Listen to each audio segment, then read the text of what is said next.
안녕하세요. 안녕하세요. 원투펀치 블루 오늘 문화센터 두 번째 시간. 아, 저번엔 네. 성인반이었는데 네. 오늘은 좀 더 고령반 고령반이에요. 그런 느낌으로 갑니다. 교실 분위기가 좀 환해지는 그렇죠. 거예요. 뭔가 이렇게 뭔가 광채가 난다 할까요? 네. 그런 게 있죠. 저기 뒤에 저 연로하신 분 한 분이 주무시고 계신데 할아버님, 이분이 20살 때 서울대를 갔다가 할아버님 여기 일어나셨어요. 선생님 예. 자퇴하겠습니다. 아유 어르신 배울 게 없어 배울 게. 연로하신데 이렇게 여기까지 문화센터까지 나오시느라고. 다음에는 어느 학교로 가나 이제. 나 자퇴. 아버지 안녕히 가세요. 자 오늘 어쨌든 저 한효님이 기분 좋게 스타트를 끊어주셨는데 우리 진짜 중요한 월드컵 최종 예선 이제 시작을 합니다. 네. 스타트 우리 기분 좋게 끊어야겠죠. 어우, 네.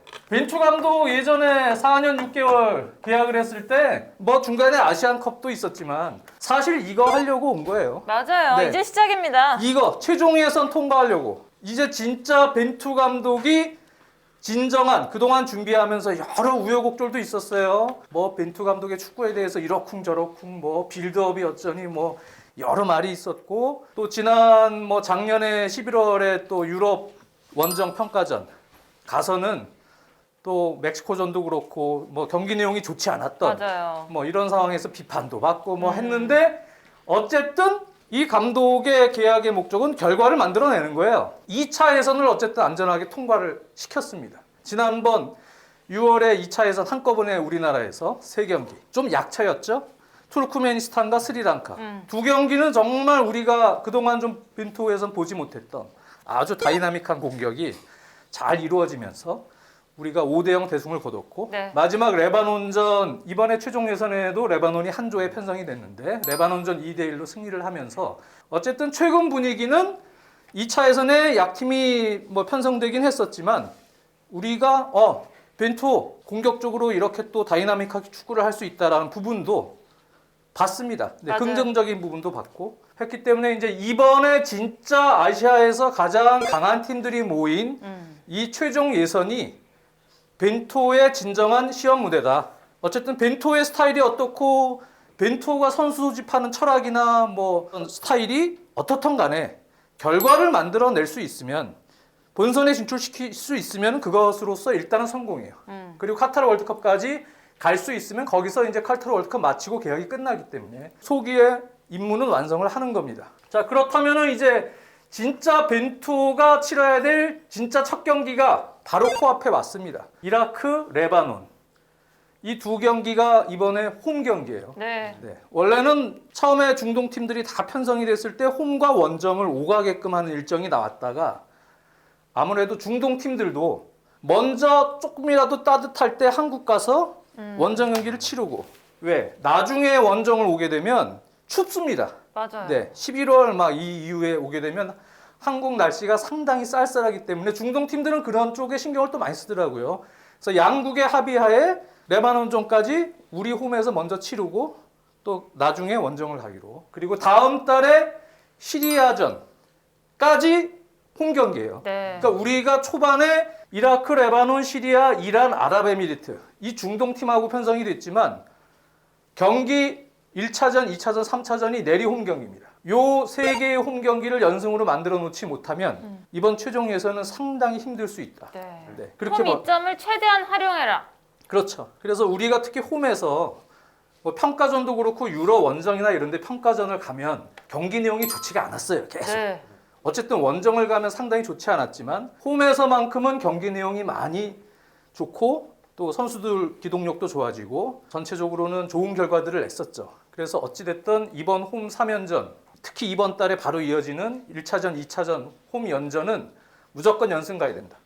우리 조에 있는 이 5팀 그냥 봤을 때는 어떻습니까? 강해요. 강해요? 네. 어디가 강한 것 같아요? 이란, 이란. 이란, 레바논, 레바논은 근데 우리랑 2차 예선에서 붙었었잖아요. 근데 우리보다는 확실히 조금 아래죠. 네. 그리고 우리가 충분히 이길 수 있는 실력이라고 보여지지만 제 개인적인 생각으로는 이라크? 이라크도 이란과 같은 조에서 1승 1패를 서로 주고받았었고 이라크 또한 연령별 대표팀에서 성장한 최근 한 6, 7년 이상 쭉 이어져 온 이 아시아 22세 챔피언십에서도 우리나라와도 꽤 붙었었고 이라크는 그 당시에 붙었던 선수들만 기억을 아마 해봐도 팬들이 그때 기억할 거예요. 5년 전 네. 이라크 무지 셌었습니다. 네. 그때 멤버들이 여전히 지금 성인 대표팀에서도 베스트 11에 한 4명 정도 많게는 5명 막 포진이 돼 있고 이른바 황금 세대들이 네. 이라크는 지금 성인 대표팀까지 이렇게 들어와서 전력적으로는 제가 볼 때 개인 기량으로 놓고 봤을 때 우리는 손흥민 같은 특출한 선수들이 있지만 전체적인 기량을 봤을 때는 개인 기량했을 때 밀리지 않는다. 그만큼 이라크 선수들도 지금 상당히 좋은 기량을 가진 선수들로 구축이 돼 있고 아랍에미리트 또한 좋은 선수들이 상당히 많습니다. 이라크가 특히나 지금 감독이 우리나라 대표팀 감독했던 분이지 않나요? 그렇죠. 또 아드보카트 감독 얘기는 또 해보겠지만 네. 은퇴를 계속 감독 은퇴를 팀마다 가서 이제 끝나면 막 눈물을 글썽이면서 이제 은퇴했다가 부활. 또 이라크에서 좀 오시죠. 그러니까 그래? 한 번 더 해봐. 이러고 오셨어요. 네, 아직 한 달도 안 됐어요.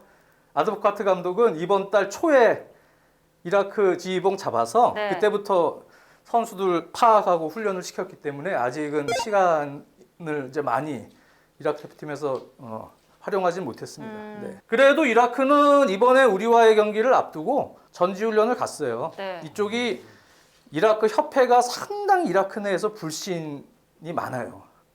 이 협회 너무 무능력한 협회로 막 찍혀 있는데 그래도 이번에 전지훈련을 갔어요.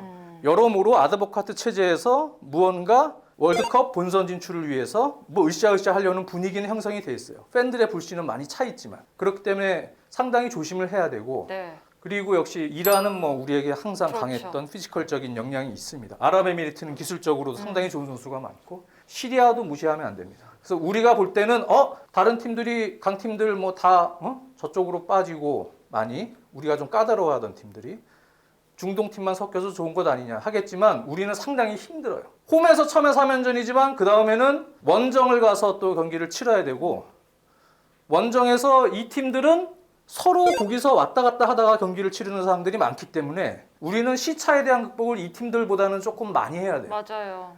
왜? 우리는 유럽파가 또 섞여 있고 국내파 혹은 동아시아파가 있어요. 그래서 이번 같은 경우는 유럽파가 일로 와요. 한국으로. 홈 경기를 해도 바로 시차 적응을 해서 유럽파들이 바로 이틀 후에 경기하기가 쉽지 않고 우리가 원정을 가도 동아시아파나 K리거 선수들이 가서 바로 경기하기가 쉽지 않고 네. 또 유럽 선수라 그래도 중동이 우리나라에서 가는 것보다는 훨씬 가깝긴 하지만 그래도 먼 거리예요.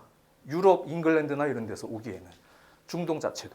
그러니까 그 선수들도 상당히 힘든 원정을 다시 또 와서 거기서 경기를 치르고 또 우리나라로 와서 또 치러야 되고 우리나라는 이번에 이 조편성이 결코 쉽지 않습니다. 그거는 선수의 컨디션적인 부분에서 그래서 특히 이번에 왔을 때 처음에 승점을 다다닥 따놔야 된다. 무조건 홈에서는 이겨야 된다. 그렇지 않으면은 만약에 여기서 지금 초반부터 발목 잡혀서 승점을 드랍하면 그 이후부터는 엄청난 험한 원정길이 섞인 고된 길이 이어지기 때문에 거기서 우리가 심리적 압박을 받고 경기를 하기가 더 힘들다. 그런 부분이고요. 이번에 선수 선발이 됐어요. 네. 이렇게 보시면은 키퍼 쪽 김승규 키퍼, 조현우, 구성윤, 수비 라인, 미드필더 라인 다 어때요? 익숙하죠? 그쵸. 네. 조금 특이한 선수가 있다면 누굴까요? 조규성? 조규성 선수가 이번에 처음으로 A팀에 발탁이 됐어요. 조규성 선수는 원래는 지난번 2차 예선 때랑 비교하면 이쪽 공격진은 누구였어요? 정상빈 같은 어린 선수 한번 뽑았었고 김신욱 선수를 썼었어요. 네. 근데 김신욱 선수는 사실상 스리랑카전, 스리랑카전에서 그 앞선 경기에서 엄청나게 골을 넣었죠. 고공 폭격기. 스리랑카전이 섞여 있었기 때문에 아마 제 생각에 뽑았던 것 같아요. 그때 쓰려고 스리랑카전. 그래서 스리랑카전 때 실제로 썼고요. 김신욱 선수가 2골 넣었었습니다. 그래서 저는 벤투호는 기본적으로는 김신욱 선수는 전술적 구상에 있는 선수는 아닌 것 같다. 네. 물론 벤투호는 스타일이 베스트 11 체계가 사실상 거의 이 선수 많이 바뀌지 않고 어느 정도 기본적인 틀을 그대로 유지하는 스타일이에요. 그렇기 때문에 그래도 지금 리그에서 폼이 좋은 선수들 이렇게 변화를 주면서 섞어서 쓰는 게 좋지 않겠느냐. 이런 팬들도 있겠지만 정작 중요한 경기에서는 그냥 쓰는 선수들 써요. 믿었던 선수 쓰기. 네, 그거는 옛날 포르투갈 대표팀 있을 때도 비슷한 성향이 있었고 그거는 감독의 스타일입니다. 그게 결코 나쁘다 좋다라고는 얘기할 수 없습니다. 그거는 결과로 얘기할 거예요. 계속 변화를 주는 스타일들은 서로 선수들끼리 경쟁심이 생기고 치열한 어떤 경쟁 구도 속에서 시너지 효과를 낼 수 있는 뭐 상승작용도 있고 할 수도 있겠지만 조직적으로 그 감독의 축구에 대해서 마치 된장 담그듯이 진득하게 이렇게 팀이 밸런스가 이렇게 유지되는 맛은 또 없어질 수도 있거든요. 반면에 지금 이 선수들은 매번 벤토가 부르는 선수들. 이 선수들은 어떤 게 필요할까요? 제 생각에는 책임감이 엄청나게 필요합니다. 그래서 책임감. 왜? 이 선수들 나는 뭐 맨날 뽑으니까, 난 뭐 리그에서 별로 안 뛰어도 뽑으니까 이런 생각 가지고 있으면 절대 안 되죠. 그만큼 벤투 선수가 됐기 때문에 벤투감 선수가 됐기 때문에 완전한 책임감을 갖고 나는 계속 주전이지만 내가 이제 중요한 경기 때 책임감을 갖고 경기를 잘해야 되는 그런 정신적인 부분이 필요하겠죠. 조규성 선수가 있고 또 누가 눈에 띕니까? 오랜만에 복귀한 황인범 선수. 네. 황인범 선수는 사실 벤투의 황태자인데 부상 때문에 2차 예선도 못 뛰었고 또 무슨 코로나 문제 막 같이 겹치고 그래서 지난 11월 달에 또 못 뛰었고 그랬었죠. 근데 이번에 이제 복귀를 했고 조금 이제 벤투에서 지금 아쉬운 점은 정우영 선수가 사실 벤투에서는 중요한 롤인데 맞아요. 코로나 이슈로 인해서 급하게 주세종 선수로 지금 대체가 됐어요. 비행기에서 같이 좀 탔다 그러더라고요. 그렇죠. 아쉬운 부분이죠. 전력적으로. 그리고 이동경 선수가 뽑혔고 송민규 선수가 뽑혔고 수비 라인에서는 오랜만에 다시 또 이용 선수가 들어왔어요. 여기는 지난번 2차 예선 때는 김태환 선수였는데 맞아요. 아무래도 이제 측면 수비에 대한 불안 요소를 좀 많이 느낀 것 같아요. 그래서 강팀들이 있는 이 최종 예선에는 그래도 경험이 많고 공수 밸런스에서 경험이 충분한 또 리그에서도 요즘 이용 선수가 그렇게 나쁜 건 아니기 때문에 이용 선수를 선발을 해서 측면 수비에 대한 불안 요소를 조금 김태환 선수보다는 이용 선수로 하여금 좀 메워오려고 하는 노력이 엿보입니다. 그 전체적으로는 여러 다른 선수들이 지금 리그에서도 뭐 폼이 좋고 뭐 많잖아요. 좋은 선수들이.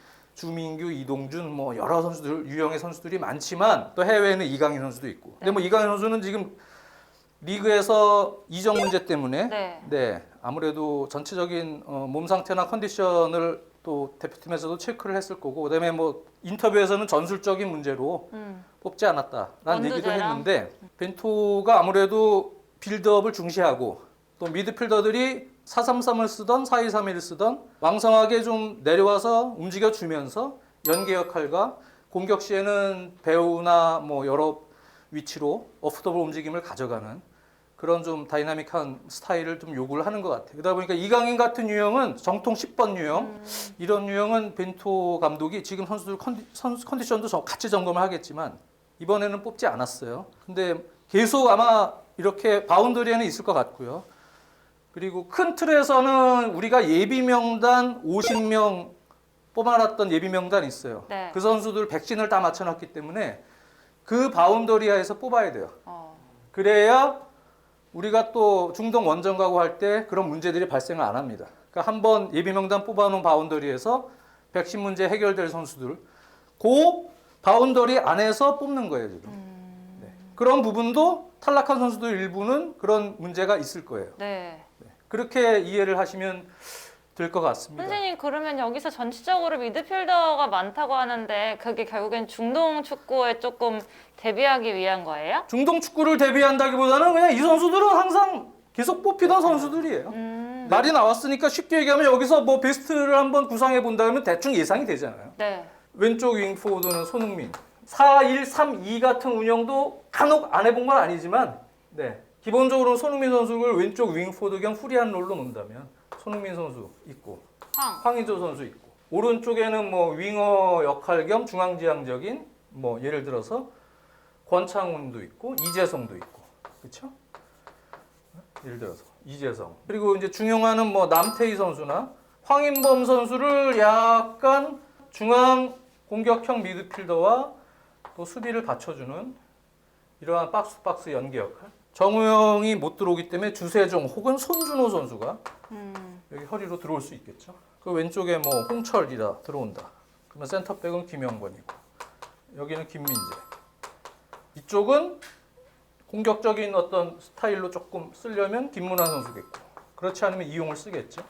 키퍼는 아마 뭐 발밑도 또 중요하고 빌드업이 중요하다고 생각을 하니까 김승규 키퍼를 2차 예선처럼 쓸 수가 있겠죠. 네. 조현우 선수도 물론 대상자가 되기는 하지만 요즘엔 김승규 선수를 쓰잖아요. 많이 써요. 그러니까 기본적으로는 이렇게 우리는 예상이 돼요.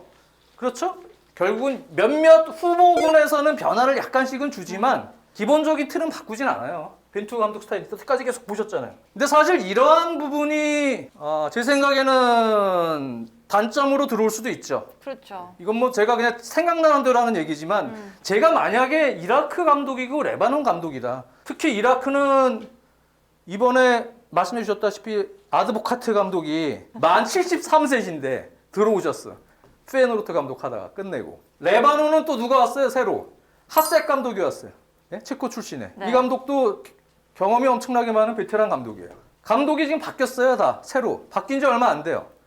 2차 예선 이후에. 이 감독들이 볼 때는 우리나라는 사실은 다 열어놓고 하는 거예요. 데뷔하기 편한 팀인 거죠. 예. 대비하기가 편해요. 경기 철저하게 분석하고 몇 경기 스타일을 보면 실전에서 이런 스타일이구나. 철저하게 대비할 수 있는 반면에 이라크 레바논은 어떻게 나올 줄 몰라요. 맞아. 우리 입장에서. 감독이 바뀌었어요. 그 감독의 철학도 모르고 잘. 그렇죠. 이라크는 이번에 스페인으로 전지훈련 가서 스페인 하브리그 팀이랑 2경기를 했고 네. 터키 가서 터키 팀이랑 2경기를 연습 경기를 했는데 철저하게 비공개. 어떤 스타일인지 몰라요. 그러니까 우리 입장에서는 전력 분석을 최대한 정보를 동원해서 한다고 하지만 저도 열심히 이라크 언론 뭐 관계된 기자 심지어는 그쪽 SNS까지 막 뒤지면서 하는데 이 친구가 이거 거짓말로 흘리는 건지 맞아. 뭔지 내가 경기를 직접 안 본 이상 어떻게 합니까? 물론 그거를 토대로 예상을 하겠지만 네. 그러니까 우리는 되게 힘들어요. 이 팀이 어떻게 나올지 모르고 어떠한 전술로 어떤 약점이 있는지 뭐 분석은 됐다고 뭐 인터뷰에서는 얘기했지만 내 생각에 분석이 됐겠습니까? 그게? 영상이 없는데 정보 없을 거예요. 레바논도 감독 바뀌고 우리랑 2차 예선에서 붙었을 때랑 스타일이 조금 바뀌어질 수도 있는 거예요. 우리에게 가장 큰 적은 사실 그거예요. 지피지기면 백전백승이라는데 우리는 상대를 너무 모르고 상대는 우리를 어떻게 너무 나오죠? 알고. 상대는 우리를 꿰뚫어 보고 있는 거예요. 그렇게 본다면 상대는 우리랑 전략적인 싸움을 하겠죠. 왜? 한국과의 원정이니까 최소한 승점 1점 가져가려고 전략을 짤 거예요. 게임 플랜을. 아니면 그러다가 하나 얻어 걸리면 승점 3점 가져가는 거고. 지지 않는 경기. 아마 제 생각에는 철저하게 우리의 빌드업 체계를 초반부터 막으려고 하는 움직임부터 네. 또 자신들의 스타일을 가져갈 것 같습니다. 우리가 알면서도 못 뚫는 그런 팀이 되면 참 좋을 텐데 말이죠. 그렇죠. 근데 이라크 같은 경우를 예를 들어보면 제가 그래도 나름 막 이렇게 그쪽 상황이 어떤가 경기를 영상을 어떻게든 보려고 하는데 영상은 전혀 찾을 수가 없었고 연습 경기 사진 혹은 몇 개 이라크 언론으로부터 돌아다니는 사진과 뭐 이렇게 분석을 나름 해보니까 그랬더니 이라크 같은 경우는 기본적으로 2차 예선 때 최근 2차 예선 때는 3백을 썼어요. 3-5-2 같은 운영을 했고 그다음에 수비로 완전 내려섰을 때 또 5-4-1 같은 운영을 한 적이 있고 그런 운영을 했지만 아드보카트 감독이 바뀐 상황에서는 아드보카트는 페예노르트에서도 최근에 계속 4-3-3 운영을 했죠. 4-3-3 또는 뭐 4-2-3-1, 4-3-3 그런 운영하는 팀이에요. 그러니까 아드보카트 체제에서는 사실 3백을 이 사람이 쓸 것 같지 않아요, 저는. 근데 이렇게 봤더니 연습 경기 사진도 이렇게 짤 전체 풀로 된 짤이 있고 몇 장이 있고 이렇게 그림을 봤더니 3백을 연습을 해봤더라고요. 네, 그러니까 기존에 썼던 운영이니까 그래? 기존에 썼던 운영에 어떤 장점이 있고 선수들 특징을 보려고 3백도 써봤고 그 다음에 본인이 쓰던 4-3-3 운영도 해봤습니다. 네. 그러니까 우리는 그러한 몇 가지 가능성에 대해서 충분히 점검을 하고 있어야 된다. 이라크 같은 경우에 주요 선수들에 대해서 간단하게 말씀을 드릴게요. 이번에 변화를 준 부분에 대해서. 일단은 한동안 한 2019년 이후에는 부르지 않았던 솔트레이크 시티의 저스티 메람 선수를 불러드렸어요. 저스티 메람.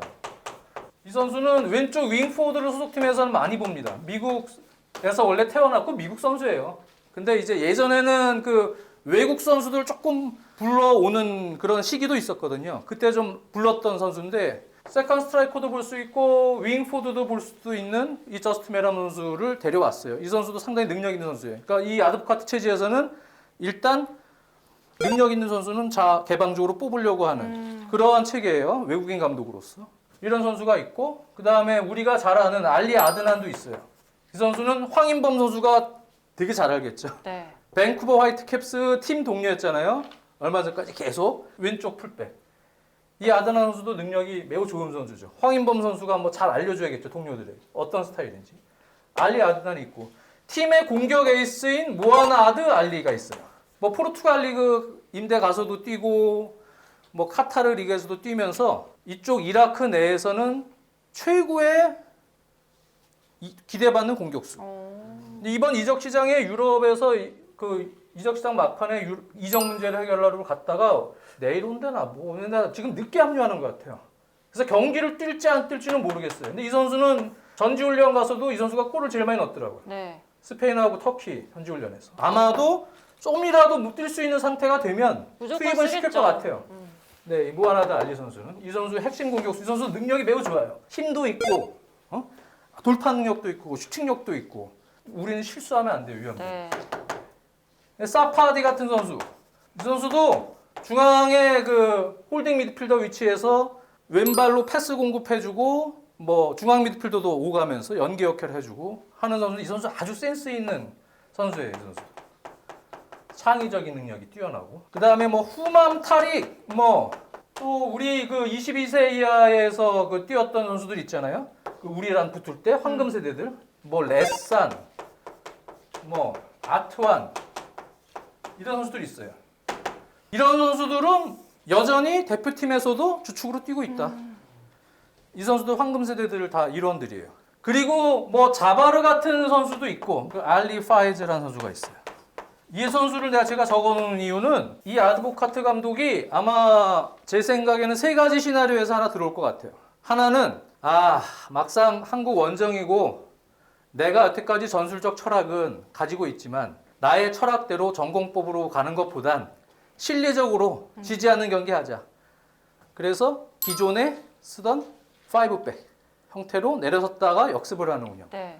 을 아드보카트 감독이 선택할 수도 있겠죠. 첫 번째 541 또는 532 뭐 2차 예선 때 썼던 이 전술을 선수들이 익숙해 하니까 그럼 그대로 한번 일단 가자. 이런 방법이 있고요. 두 번째는 저는 두 번째가 더 유력하다고 봅니다. 아드보카트 감독은 이제 사실 미칠 게 없어요.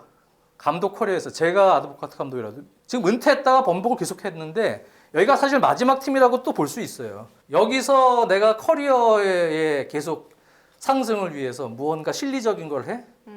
그것보단 그냥 내 철학 여태까지 감독. 전공법. 나는 내 스타일대로 가겠고 선수들을 이렇게 봤더니 선주훈련 동안 뭐 개인 능력 그렇게 떨어지지 않고 선수들에게 초반에 자신감을 심어주는 계기도 되고 그냥 전공법으로 간다. 433. 포백. 예.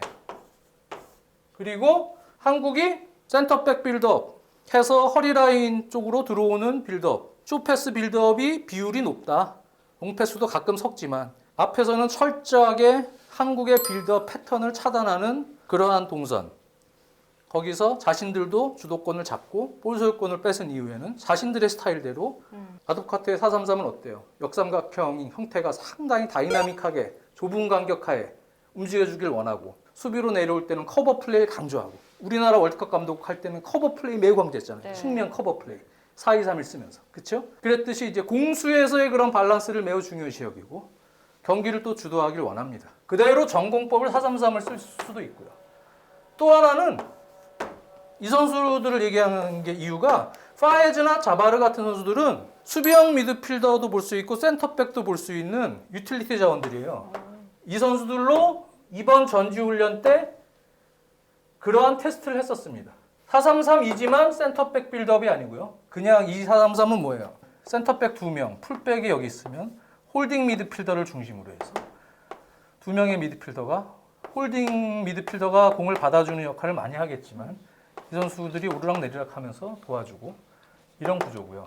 이 선수들을 활용하면 우리가 흔히 얘기하는 라 골피아나 자바르나 파이즈 같은 선수들이 공격 빌드업 할 때는 수비형 미드필더 역할을 보다가 이렇게 내려와서 센터백 사이로, 측면 풀백들은 여기 보시면 아드난 선수도 있고, 또 타릭 같은 선수는 원래 윙어나 중앙 공격형 미드필더 보는 선수지만 이 후맘 타릭도 아주 좋은 선수잖아요. 팬들이 아는.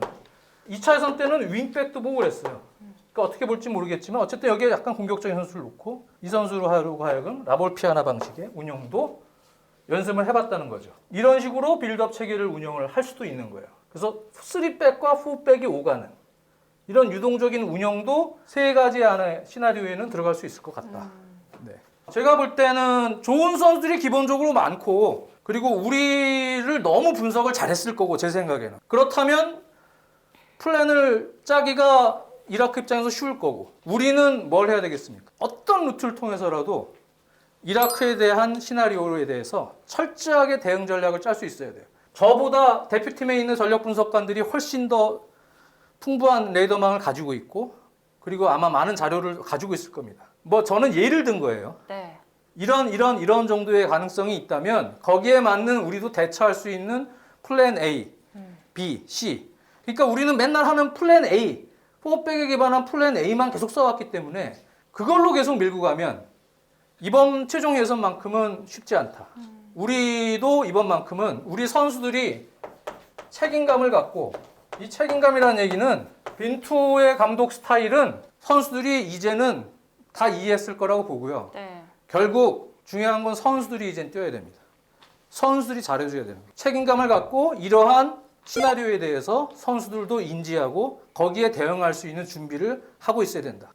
제가 빈투에서 그동안 제 개인적으로 좀 아쉬웠던 점은 평가전이라 할지라도 상대를 분석해서 상대가 어떤 스타일의 전술 운영과 어떤 특징을 가진 운영을 하는지 분석을 하고 나오는 연습을 잘 안 하고 맨날 우리 거만 하는 거야. 맨날 우리 거만 하는데 상대가 그러한 변칙적인 스타일이나 다른 전형으로 나왔을 때 맨날 우리 거만 하다가는 대처할 수 있는 상황이 여러 가지 상황이 나오는 거예요. 와, 되게 힘들게 대처가 되는 경우가 있고, 그것도 하나의 연습 과정인 거예요. 선수들이 그런 부분에 자꾸 익숙해지고, 상대를 분석해서 우리가 시스템을 좀 변화 있게 이렇게 바꿔서 나갈 수 있는 것도 사실 연습이거든요. 그런 연습이 계속 됐어야 되는데 우리는 경기마다 큰 틀에서의 전략적인 약간의 변화는 가져가지만 능동적인 대처를 할 수 있는 상황에 따른, 여기서 갑자기 처음에 이렇게 나왔다가 중간에 4-3-3으로 바꿔. 맞아. 그럼 선수들이 우리 이거 얘기했던 거잖아. 다 얘들 우리 준비했던 거잖아. 딱 금방금방 보고 파악이 돼야 되는데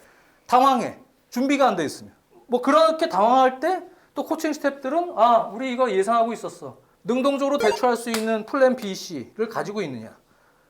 바로 대처가 돼야 되거든요. 예상했다는 듯이. 알고 있어. 이러고 대처가 되는 정도가 돼야 돼요. 우리는 과연 그런 준비가 돼 있는지. 네. 제가 볼 때는 그동안 그게 미흡했다. 우리 거만 잘하려고 해서는 최종 예선에서 저 힘들다고 봅니다. 그래서 이번 최종 예선은 큰 틀에서 다시 얘기하면 2차 예선과는 완전히 다릅니다. 왜? 2차 예선은 전력 차가 많이 나는 팀들이 섞여 있지만 여기는 다 백지 한 장 차이. 네. 결국은 전략, 전술, 정보와 싸움이에요. 누가 더 얼만큼 준비를 잘했느냐. 우리가 경기가 상대의 전술에 막혀서 막 못 풀고 그럴 때 답답한 경기들 보면 어떤 플레이들이 많이 나와요. 여기 수비 라인 있으면 4백, 센터백 빌드업을 하는데 여기 있는 홀딩, 미드필더들 그냥 올라가 있고 상대는 압박을 이렇게 막 들어오는데 이미 여기까지도 막 이렇게 앞에 둬서 압박을 들어오는데 서로 간의 이 수비 라인은 서로 책임 회피성 횡패스가 많아지고 맞아. 또 미드필더들하고 간격은 벌어지고 너무 엉덩이를 뒤로 빼고 왜? 조심스럽게 하려고 맨날 빌드업 할 때 여기 위험 지역에서의 미스를 얘기를 하니까 수비진들이 욕 안 먹으려고 어떻게 해요? 책임 회피성 백패스, 횡패스. 불필요한 횡패스나 백패스는 경기의 질을 떨어뜨릴 뿐만 아니고 리스크를 유발합니다. 네. 이거는 축구계의 진리예요. 백패스나 횡패스는 어떨 때 써야 돼요? 방향 전환을 위한 상황일 때 써야 돼요. 목적이 없는 횡패스, 백패스는 필요가 없어요. 최종에서는 우리가 그런 생각을 가지고 있어야 돼요. 그러려면 여기 미드필더들 3명 빨빨대고 봉바드로 움직여서 서로 익스체인징하고 호흡 맞아.